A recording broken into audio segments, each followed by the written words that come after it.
trafficking gangs that profit from the most vulnerable refugees do not care if those on those boats live or die, and it is obvious that we all want to see the end of this horrendous crime. But for those who travel, they are not bad people, they are desperate people. And it is understandable that communities who see groups of mainly young men, economically inactive, will be frustrated and angry. But these asylum seekers are not responsible for people not getting a doctor's appointment. It is the people who traffic them. When I was the leader of BCP Council, I backed the Lift the Ban coalition, and I met an inspiring young man from Cameroon who had arrived here legitimately on a student visa, and whilst here his village was torched and his uncle killed. He could not return home, and so he claimed asylum from where he was in the Midlands. He was immediately relocated to a hotel in Bournemouth and refused the ability to work, something he had done legitimately right up to that point.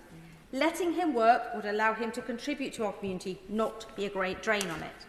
I also want to talk to the Liberal Democrat new clauses 24 and 33 relating to our work with international partners. Madam Deputy Speaker, as a member of the Armed Forces Parliamentary Scheme, I recently learned more about UNCLOS, the International Law of the Seas.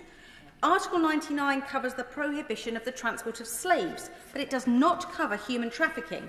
And around the world, our international partnerships are being hamstrung as a result. And I would urge the Minister to look to see how we could use the Interpol as a route towards developing UNCLOS further.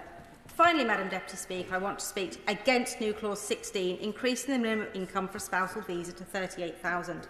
This would mean the average police officer, research scientist or nurse outside of London in places like Mid Dorset and Northport would not be able to get a visa for their spouse.